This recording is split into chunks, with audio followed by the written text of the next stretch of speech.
1, 2, 3. While our weekly shows are edited to time for broadcast on public TV and community radio, we offer to our members and podcast subscribers the full Uncut Conversation. These audio exclusives are made possible thanks to our member supporters.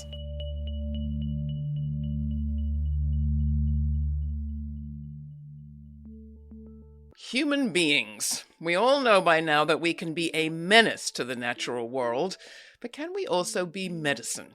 With her latest project, best-selling author Robin Wall Kimmerer not only answers in the affirmative, but describes how restoring plants can restore our sense of reciprocity with the land, each other, and the earth. Kimmerer is the author of the runaway bestseller Braiding Sweetgrass, Indigenous Wisdom, Scientific Knowledge, and the Teachings of Plants, as well as Gathering Moss, A Natural and Cultural History of Mosses, and The Serviceberry, Abundance and Reciprocity in the Natural World. She doesn't just study plants, she listens to them, and with her brand new initiative, Plant Baby Plant, she is heeding a call to mobilize communities to restore plants in a way that, as she puts it, transforms love of land into social change through acts of creative resistance. Kimmerer is the SUNY Distinguished Teaching Professor at the SUNY College of Environmental Science and Forestry in Syracuse, New York, and the founding director of the Center for Native Peoples and the Environment. She's also an enrolled member of the Citizen Potawatomi Nation. Regeneration starts with seeds, stories, and remembering what it means to be a good relative, she says. So let's get to it. I am very honored and happy and excited to welcome Robin Wall Kimmerer to Laura Flanders and Friends. Welcome, friend. Glad to have you. Thank you for inviting me. Talk about being a botanist. What does it mean?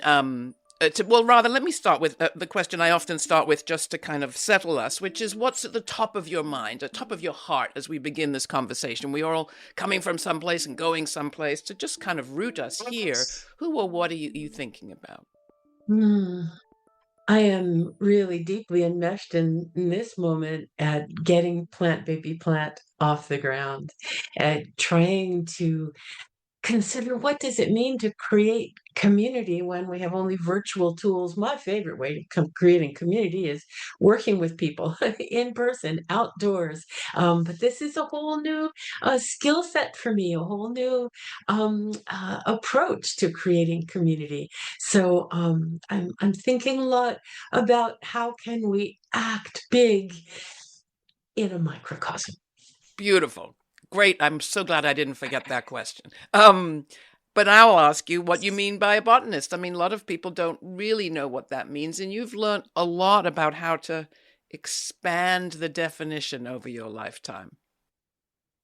Well, the science of botany, of course, is the science of plant biology, of naming, understanding, wondering at plants. But I'm the kind of botanist who is more interested in learning from plants than learning about plants. And so some of my projects around that listening and learning from plants is learning how they heal land. I am actually a plant ecologist. I study the relationships between plants and soil and microclimate and all of those things. So I'm deeply interested in relationships and not only relationships between plants, but relationships between plants and people, because I'm also an ethnobotanist. Just finished teaching my class in plants and culture, which is all about human relationships to plants. You talk a lot about intersections, and you just did that intersection between science and indigenous knowledge, listening and learning. Was there a moment where you realized that these two types of knowledge could be, as you've put it, sort of braided together? Was there a plant teacher involved? This has been a long journey for me to bring these things together in an academic setting, because most Western science dismisses, indeed erases, indigenous knowledge and dismisses it as unscientific. And so for a long time as a professor and as an academic scientist, I've had to be a bit of a snowplow in clearing the way for Indigenous knowledge and Indigenous perspectives to be heard within Indigenous science. So no, Laura, there was no moment, just a long process of listening to other leaders and writers and teachers in the field who are having the same struggle and learning so much from them and learning so much from my students because they are so often the spark for this hunger for looking at the world in a different way, for engaging Indigenous knowledge. And so my students really helped me see what can help clarify and light people up with this waking up to the fact that there's a whole nother kind of science out there, Indigenous science. And, to me, the best scientists are the ones who are looking for all kinds of different evidence, all kinds of different theories and hypotheses. So why have we erased Indigenous knowledge? Our goal at the Center for Native Peoples and the Environment, and much of my work is really designed to illuminate the wisdom and the guidance of Indigenous knowledge. One of the things that I've learned from your work is that I think, if you'll forgive me, that if plants and animals had a preferred pronoun, it wouldn't be it. And that in your language, the Potawatomi language, it's not it. That grammar is different and that changes us. Can you talk about that? And have you seen it change people's lives? I sure have. And, as a scientist, here I am spending my life literally on my knees before plants, learning from them. And then when it comes time to write about them, the English language not only gives me permission, but indeed a sort of a mandate that I have to refer to them as it, as if they were objects, these wise, brilliant teachers of mine. And I found the solution to that problematic objectification of other living beings as I was beginning to learn my own Indigenous language, Anishinaabemowin, or the Potawatomi language. And what you're referring to is that in our language, we speak a grammar of animacy. And so it's impossible to say it about plants or animals or indeed any other living animate being.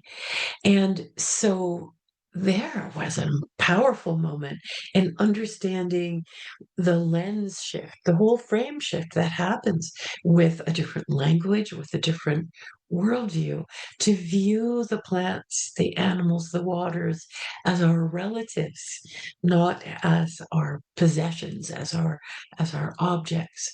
And so I've been writing and working quite a bit in this field of thinking about how can we change language to reflect a worldview of relatedness rather than a worldview of human superiority and therefore extraction from the earth. That relatedness comes up a lot in the serviceberry too. And I have to say that many of the sources that you cite in that book, which is a lot about economics, really, the economics of nature, are economists we've had on this program, people like Kate Rayworth and Eleanor Holstrom and others.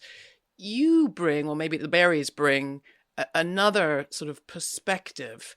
Do you call it a kind of economy of nature? What do you call it? And how does it add to our picture of our relationship to the world? Well, my thinking in the serviceberry, because I am a botanist, I'm not an economist, although I greatly admire the new thinking that's emerging from just the folks you're talking about. Um, But I do know something about the economy of nature. I do know something about how ecosystems work and provide goods and services, if you will, to all members of a natural ecosystem. And so my project in the serviceberry was, as an ecologist, to ask the question of why is it that we have created this human market capitalism, extractive capitalism, economic system, which is so at odds with the way that nature works. Nature doesn't promote scarcity, nature and hoarding of capital or resources or private property. Nature is much more around circular economies, that there's no such thing as waste, is that the resource, if you will, is constantly in motion, being shared among all sectors of the natural economy, i.e., different species. And so serviceberry is really an inquiry into a kind of biomimicry. Could we engage the principles of biomimicry to think about a different kind of economy which doesn't destroy nature and human community, but in fact enhances it? Well, this is exactly where you're going with Plant Baby Plant, and we're going to get right there next. But before we do, I just want to share with our audience this beautiful guided nature tour that you took the people of the Commons at the University of Kansas on when you were giving a speech there. The Clark Reservation State Park is in Jamesville in New York. And you went out into the forest there to illustrate exactly what it is you're talking about, especially in relation to the gifts nature gives us. Here's a clip. Just standing in this place, I see the food of the hickory, the food of the maples, the string of the basswood, and I see medicine. Right here in front of us, that black, flaky bark is a black cherry. And did you ever wonder why cough drops almost always come in black cherry flavor? It's because black cherry is a cough medicine. And the bark of the twigs of that tree boiled down make a really good soothing cough medicine. And so, yes, you look at the world as full of biodiversity and these amazing beings living their lives, but they also are in relationship with us.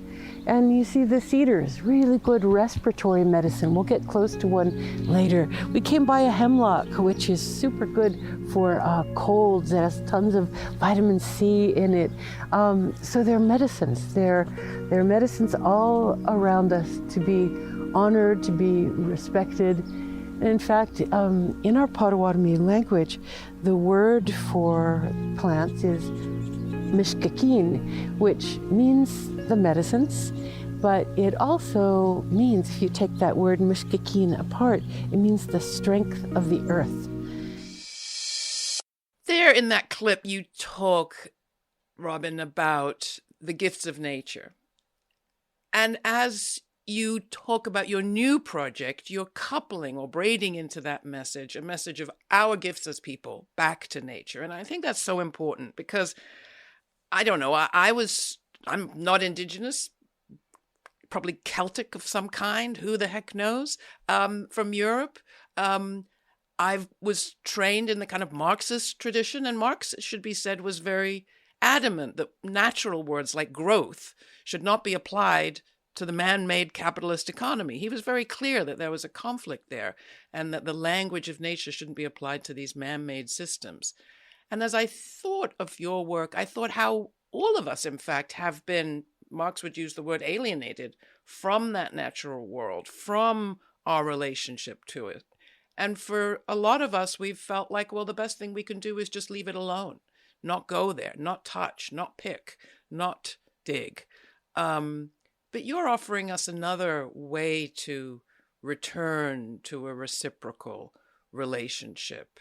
And that's a good long way of asking you a question about Plant Baby Plant, I love how you framed that, Laura, because it's really a very active choice and decision that we have to kind of decolonize our minds from this industrial revolution concept that the earth belongs to us, is a source of nothing more than belongings, natural resources that are our property, that we're there to take the vision of human beings as apart from nature, and our sole role really is to take.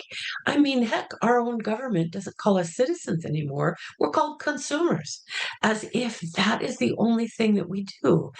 But in the Indigenous worldview, there is this beautiful notion that, of course, we have to take from the living world because, regrettably, we can't photosynthesize. But we have to take in a way that does honor to the living world and keeps the living world living and in motion and in balance. There is this notion in many Indigenous worldviews that human beings play a critical role in maintaining balance, that the way that we take from the living world can actually be regenerative.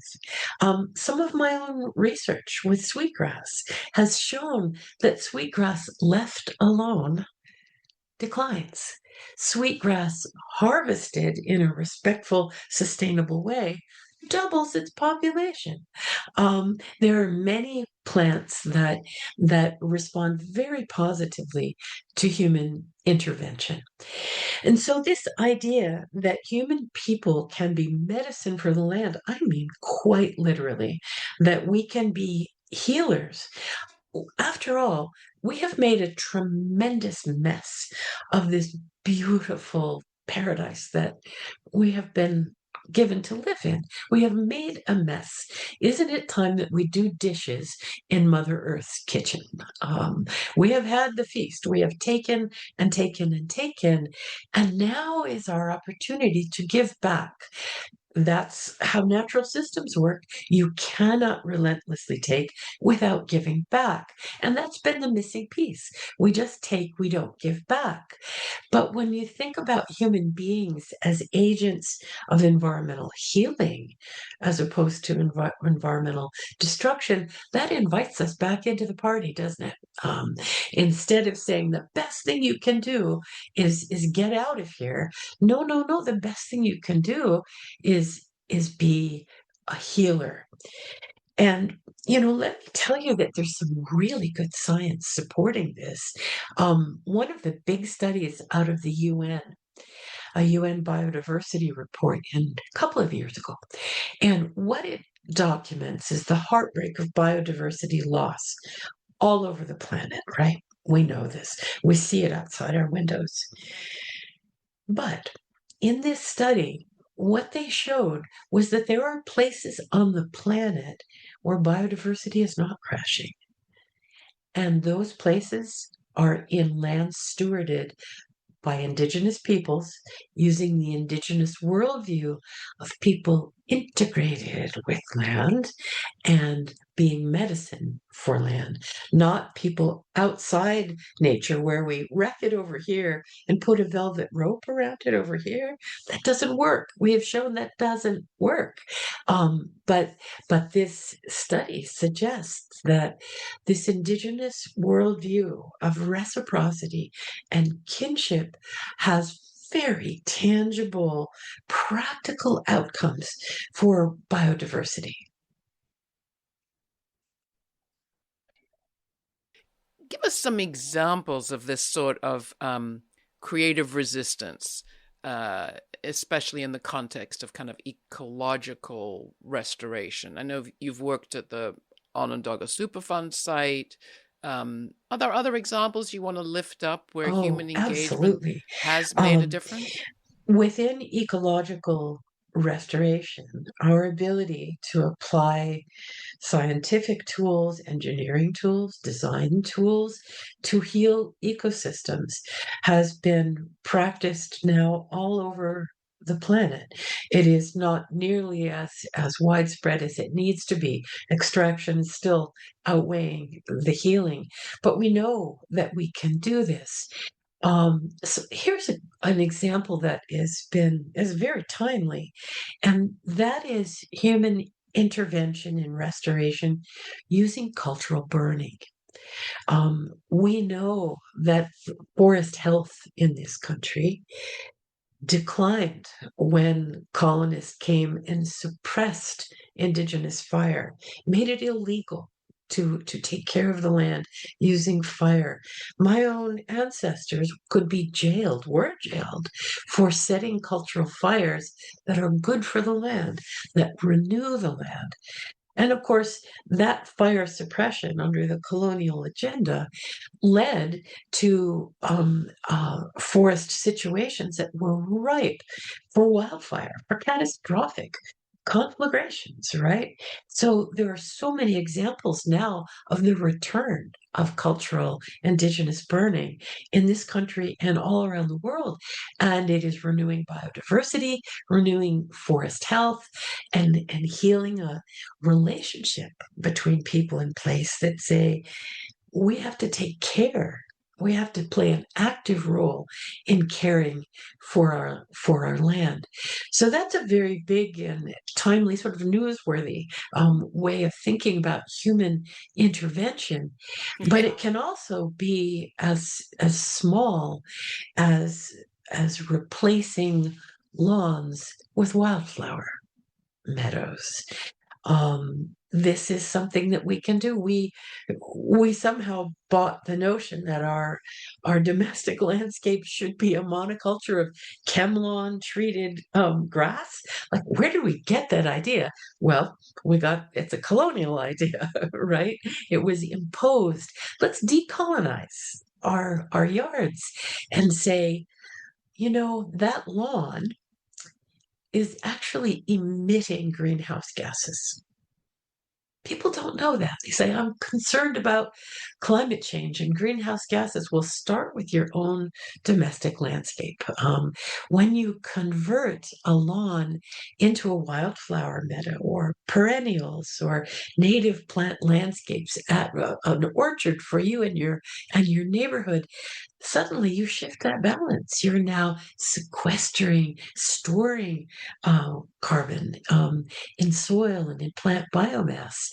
So you take an active step to remove carbon dioxide from the atmosphere in the choices of your landscaping. So it is from landscape level to backyard level. As we say on this show, this is the place where the people who say it can't be done take a back seat to the people who are doing it. From our recent conversations with Dolores Huerta on courage, or with the federal workers blowing the whistle at HUD, or with the congresswoman and the Marine veterans standing together against the militarization of our cities, we seek out stories that can inform and even inspire. We're proud to stand strong, but we can't do it alone. Independent journalism like ours only survives because people like you believe it matters. If you value bold reporting on grounded solutions for a fairer future for all, please consider making a donation today at lauraflanders.org. And thank you for standing with us at Laura Flanders and Friends and for helping to keep independent journalism like ours alive and kicking. I mean, you got Donald Trump out there talking about drill, baby, drill. Here you come with plant, baby, plant, and I get the reference. What do you want people to do? You've mentioned a few things there, but what about people in the cities?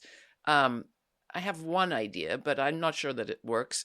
But I am curious what you would like urban people to see as their role, because we can often feel very removed from even having a yard. Absolutely. I'm so glad that you're asking that, because so much of our population is urban, and there's a great deal in sustainability solutions that tells us that's the energy efficient, water efficient, resource efficient way to live.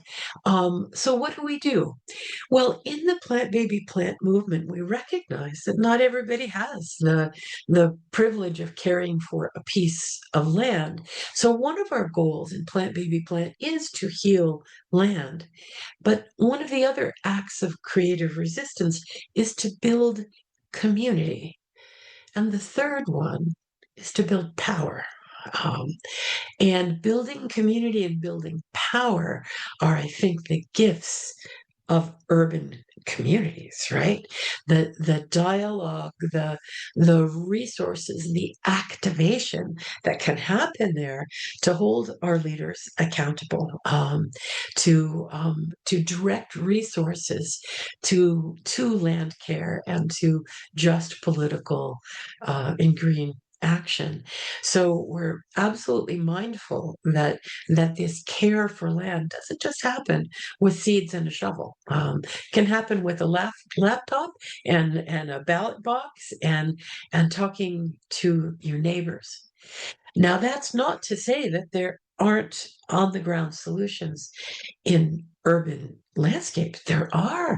Oh my goodness, community gardens, community urban farming that does all those things. It heals land, it builds community and builds power as well. So supporting community gardens is huge. There's a wonderful movement called the tree equity movement, particularly focused in our urban and to some extent suburban landscapes, which looks at the distribution of the benefits of nature, of a tree canopy. And when you look at that distribution in cities, what you find is not surprising that it follows redlining, right? There is a huge justice gap between the access to trees and demographics in our cities. So there is a move, and this is something that urban neighbors can agitate for and indeed build in their own communities, is high quality nature within a 10-minute walk of every citizen of the city. That these gifts from the natural world are not just meant for the wealthy. These are gifts that are there for all of us. So the tree equity movement is one, and the community garden movement are ways that urban folks can participate. Oh, it's even been shown that the small act of pollinator gardens built on your fire escape create resources when magnified over a whole block for pollinators and for birds. I'm a big advocate of potlucks. Very simple, very pollinating of ideas and power and connections. Works for me. And there's another story that I was struck by as I looked at the history of Braiding Sweetgrass, your book, that sort of speaks to this as well. The book was published in 2013. You took it to a small independent publisher, Milkweed Editions in Minnesota. It was picked out of a slush fund, as I understand it, by a staffer and brought into publication. It didn't get any major reviews, but 7 years later, because of booksellers and buyers and word of mouth, it is a worldwide bestseller. You've got like 3 million copies sold, 20 languages it's been translated into. To me, that's sort of a lesson of reciprocity of a certain kind, people power.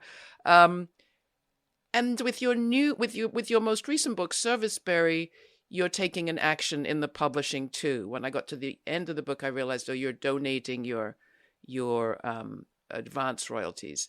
To what extent is what you're doing, how you're doing it, also important to the message that you're bringing? Thank you for realizing that, Laura. Exactly. It's a great story. Right? We don't have to be complicit with these structures that are exploitive. It's and I love that. I love that the process by which we create community and share stories and try to catalyze a kind of cultural transformation to a reciprocal worldview rather than an extractive worldview. It matters how we do it. And I love your notion of a potluck. To me, in Plant Baby Plant, that's the vibe. That's what we want to create, is to say, let's come together, build a community, which builds resistance in a time when we are increasingly in this hyper individual, highly polarized environment. And very frightening one, I have to say. And I do have to ask you about some of the other people who draw on laws of nature or rules of nature, as they call them. because it's not just you, I wish it was, but we also have eugenicists and white supremacists and Malthusians and people who preach a doctrine that they say is a natural doctrine of survival of the fittest and culling the herd. You've got broligarchs out there now saying that they're going to create a new planet, and that's what a new future species, or, cultivate a new planet with enough science. How did they just get it wrong? Or are we in a contentious dispute here over the laws of nature? The politic thing to say would be that we're in a contentious dispute. I think they plain old got it wrong, as has happened so many times when people hijack science in order to support a political agenda. When I first began my training as a plant ecologist 50 years ago, more than 50 years ago, what the notion that competition and individualism were the primary forces that structured the natural world were preeminent. And those are exactly the notions that you're drawing on in your examples. But there has always been a debate within ecology about whether that's true or not. And over the last several decades, the research into cooperation, into mutualism, has repeatedly shown that mutual benefit, that cooperation can be selected for by evolution, by natural selection as well, and often is. And so this notion of nature red in tooth and claw is very much being replaced by this much more balanced framework to understand that all flourishing is mutual. An individual cannot thrive unless their neighbors thrive, because we're all dependent on each other. Well, that goes to those mosses, those brilliant, super small, super smart, best survivors of the millennia. Absolutely. Thanks for invoking my favorite plant. Why did they get so much of your attention? And maybe they should get more of ours. Well, indeed. As plant teachers, mosses are quite extraordinary. Your listeners probably walk by them every day and think of it as just like some green wallpaper. Get them off the side of the net. Right. But in fact, they're extraordinary. Mosses are so ancient. Mosses have endured every single climate change that has ever happened to the terrestrial environment on this planet.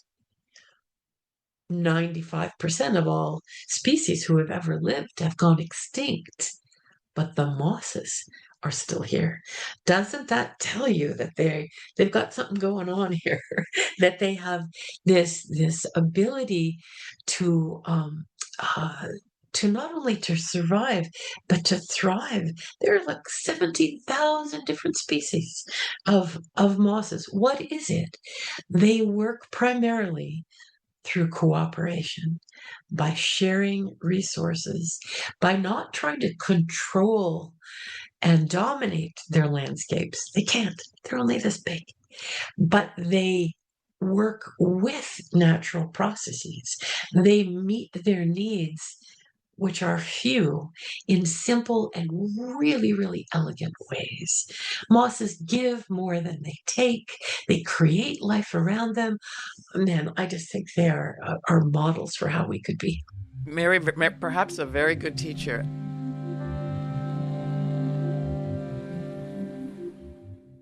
I do want to get back to Plant Baby Plant before we go, but I also have to ask you one more question that's been tormenting me and others too, and that's the place of AI in all of this.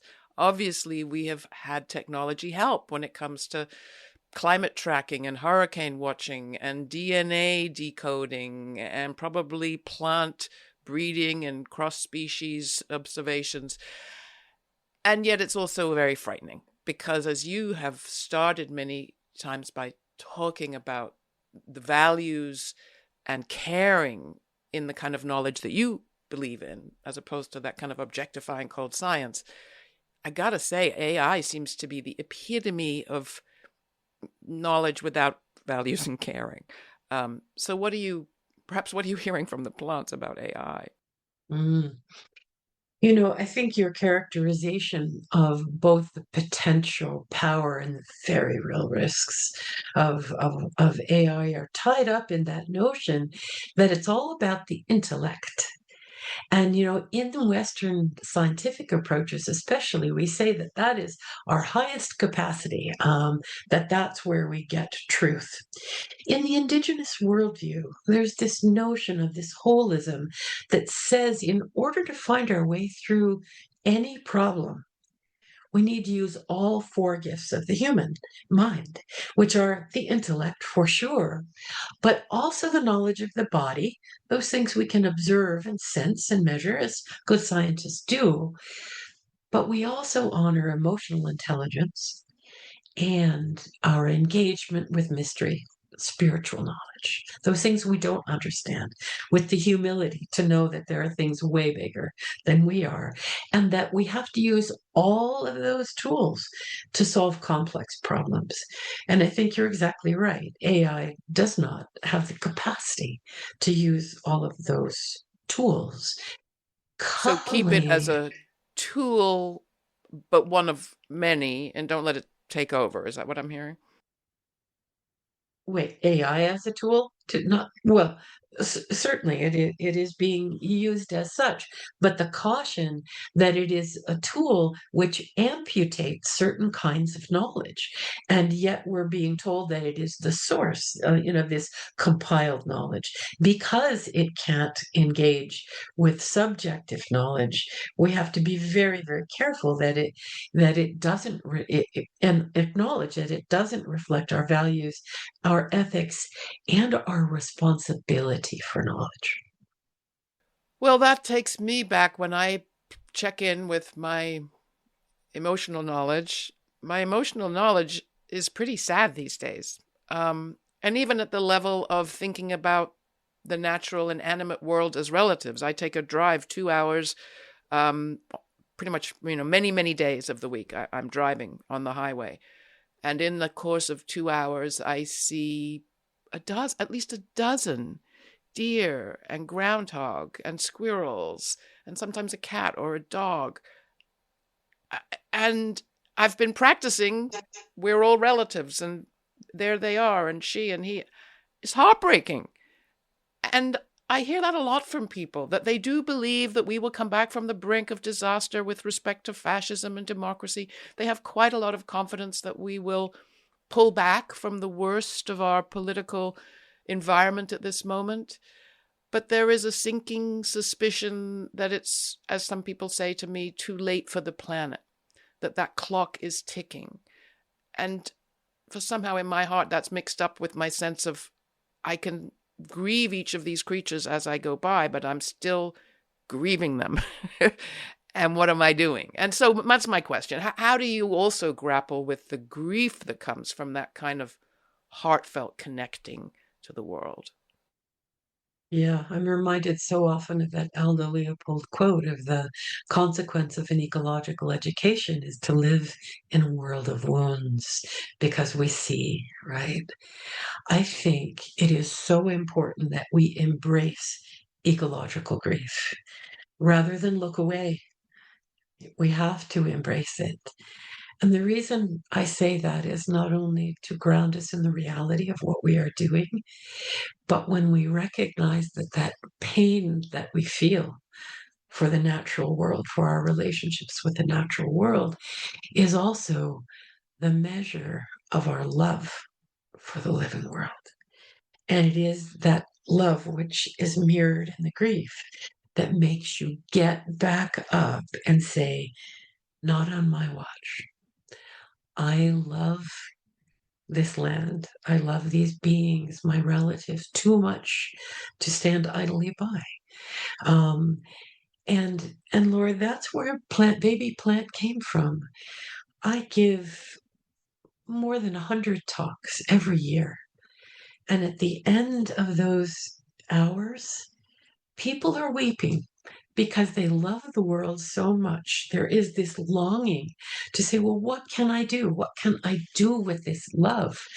And it is out of carrying that away from every audience that I thought, we have to push back against a worldview of drill, baby, drill that will continue to lead us down that path and replace it with the notion of regeneration, of no, I am going to resist. I am going to ally myself with the plants who build biodiversity, who take carbon out of the atmosphere, who help us bring and build community. That plant, baby plant, grows directly from that grief, from that love, and from that longing, and offers an invitation to be in a more just and reciprocal relationship with land. You've also written a book for young people, Bud Finds Her Gift. What do you think is the gift that this generation has to offer us and previous generations at this moment? I hesitate to name any one, because as a college professor, I am surrounded by idealistic, smart, hardworking, dedicated young people who are working on these problems. But one of the gifts that I want to name is not just in their brilliance and in their problem solving; it is in their compassion. What I really see in my students is this really deep compassion for other beings and for members of their own human communities as well. And to say, how do we take that respect and compassion for one another, understand it as a gift that we carry, and extend that gift to the natural world? It is a gift, an interspecies gift. How do we create just interspecies neighborhoods? And that orientation, coupled with extraordinary imagination of the future that we want to have, is the gift. And I just want to say that again, it's imagining a different future. We are met with so many dystopian scenarios of how life as we love it and live it will disappear. We need to counter that with these creative, regenerative ways to say, how can we be medicine for the land? So leave us with one thing we can practice. Perhaps not get right the first time, but practice. We always end every show by saying, stay kind, stay curious. And I try to cultivate those qualities. But sometimes I wonder, what does it actually take? And you've said attention. I think your line was, attention is the doorway to wonder. I love that. So name one practice, perhaps, that we could all get better at as we try to implement what you're talking about. I want to name two practices. Go for it. One, an internal practice of gratitude, of being actively grateful for the gifts of the land, to name them, this big inventory of the abundance of the natural world. That has tremendous practical as well as spiritual and community value, because gratitude makes you want to give your gift back. And so the first is gratitude. And when activated to reciprocity by gratitude, to say, what could I give back to the earth in return for all of these gifts? Plant something. So thank you to the lettuce before you eat it, and plant a seed for next year's crop. Good call. Something like that. Love it. Well, you're the perfect person to ask our closing question, which is about the story the future will tell of now.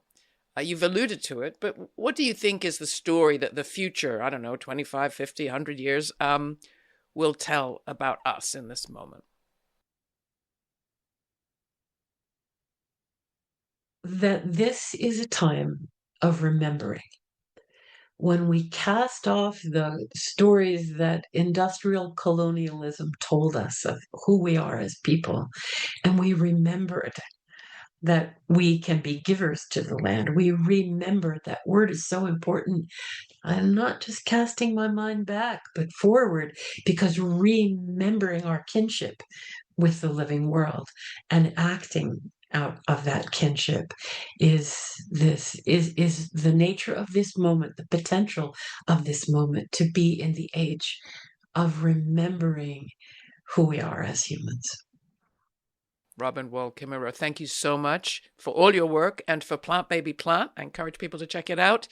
It's been really a pleasure and an honor having you with me here on Laura Flanders and Friends. Thank you, Laura.